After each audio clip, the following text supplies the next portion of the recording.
Yeah, although the formatting is a bit weird. Sorry. That's all right. We can roll with it. Okay, so this talk is going to be heavy on the mediations part of the title, light on the synthetic part. Unfortunately, that's because of time constraints. But I'm a second year doctoral researcher at the University of Sussex in the School of Social Thought and Media Arts Humanity. So yeah, chatbots, communication, and the subject's capacity for critique is what I'm going to talk about today. So briefly, I will introduce my topic, which is neural chatbots, so things like ChatGPT, Gemini, and like Microsoft Copilot. And I'll state my research question, and then I'll outline my theoretical framework and think about how we can apply some of the insights that I think you can take from my theoretical framing to understanding chatbots. It's going to be a whistle-stop tour through kind of quite a lot of like high-level theory, so I apologise for throwing lots of kind of stuff at you.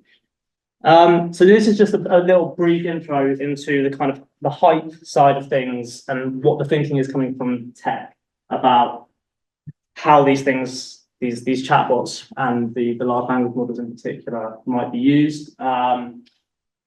And you can see that they're thinking about interfaces and how that is revolutionary, you know, whether these things are actually revolutionary is kind of open to debate. Sam Altman in particular kind of, you know, he's very much aware that people in academia and scholars might disagree with his uses of certain words, but that doesn't matter because he just, you know, can say these things without really thinking through it.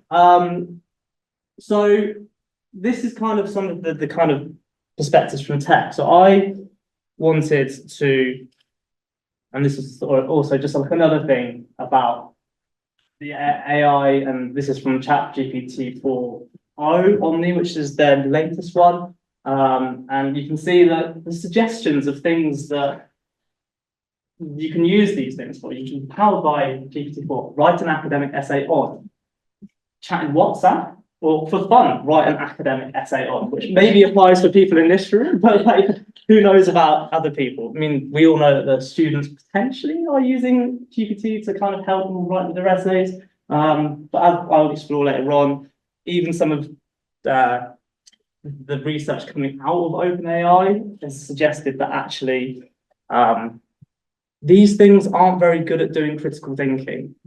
So on the one side, they're suggesting write an academic essay. On the other side, they're saying actually the things like critical thinking, these things aren't very good at. So there's a bit of a contradiction there. So what are they? They are the large language models, things like ChatGPT. This is what I'm studying.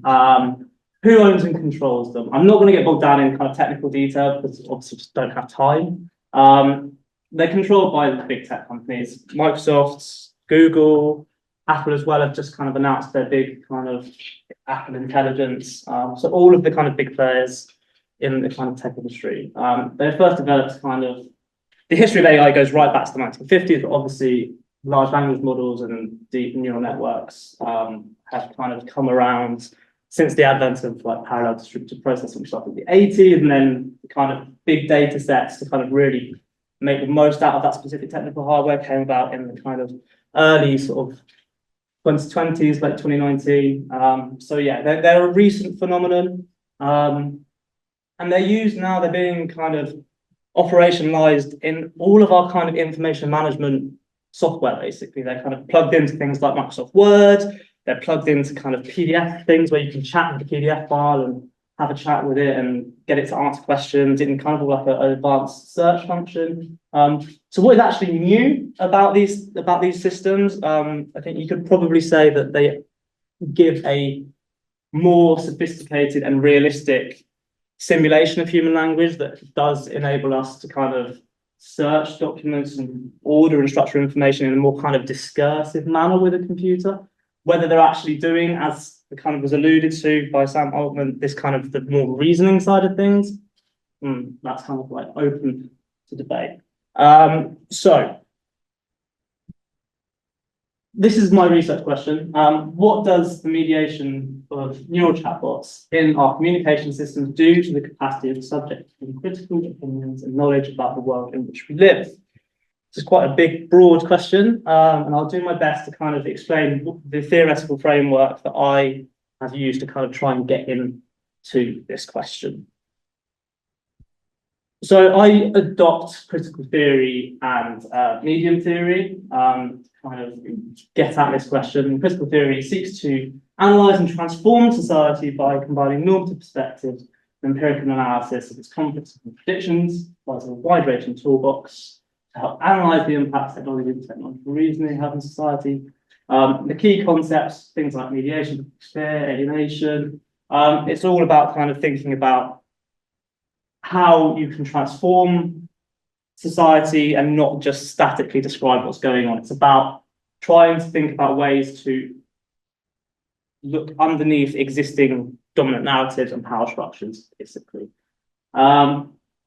Medium theory is basically about thinking specifically about the kind of the medium of transmission as opposed to the specific content being produced and how those mediums actually kind of shape our experiences of that media.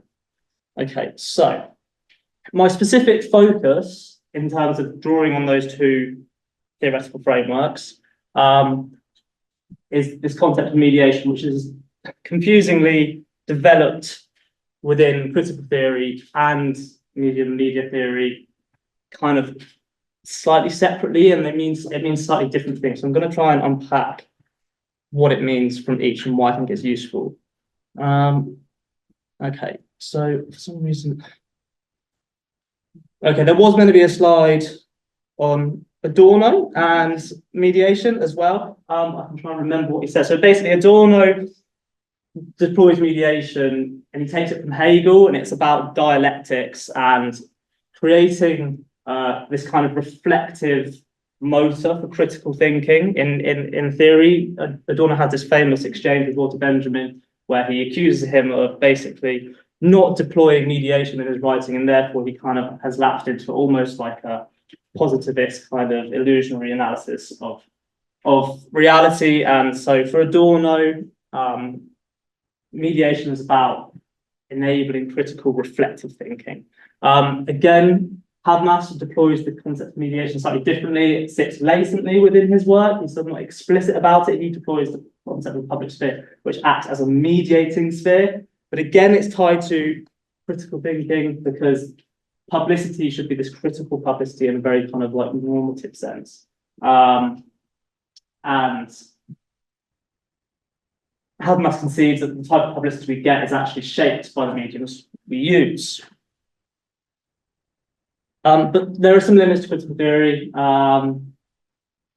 As Martin Harris suggests, it's often much contemporary critical theory is silent on technology and the sort of material affordances that such technologies present. So I turn to medium theory to give a media-sensitive understanding of mediation and to understand how media and technology shape space of critical reflection.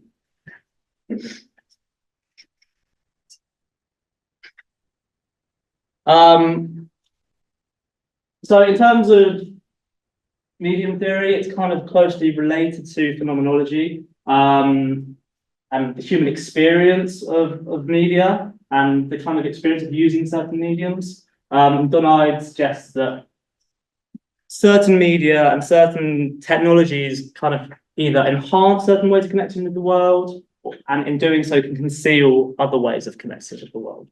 And in a similar vein, Silverson describes media contributing to the texture of experience, so they condition how we experience media. So back to mediation again. From a media perspective, mediation is about technically mediated communication processes. And that's why I think that it's so applicable to thinking about chatbots, because they are kind of doing things very explicitly with this technically mediated communication process, both in terms of being a medium of transmission, but also being producers, circulators, receivers, and interpreters of information, which is, I think, something new. And they're interpreting in a narrow sense, I think. Running out of time, so let me just move on quickly. So applying these insights, chatbots. What is the texture of experience? as are more of our communication processes mediated by chatbots. I suggest that we compare mediated dialectical thinking for knowledge production with positivist information processing. We can maybe open up a useful analytic avenue. And this last point is backed up, as I suggested earlier, by research conducted by OpenAI, which suggests that critical thinking skills are strongly negatively associated with the likelihood of automation by GPT models. However, design of chatbots aim to simulate the phenomenological structure of human communication and intervene in the movement of meanings in a major way. And this is kind of evidenced in the kind of actual design of chatbots, which use turns in terms of our conversational taking turns, speech acts, grounding in terms of like checking in, being like, okay, nodding, saying yes, to make sure that people are following the conversations. And these are kind of techniques that are used. So yeah, mediations provided by neural chatbots is such a new step in our communication process. And this is kind of actualized by looking at things like AI as a communicative agent within journalism, and or not necessarily journalism, just in the media sphere in general, and how it is used to kind of change how we consume media from conventional journalism. It's kind of broadened out, and these chatbots become our point of interaction with media, and they kind of bypass a lot of other sites of kind of conventional interaction. Yeah, that was very, very quick run through. Thank you. Cheers.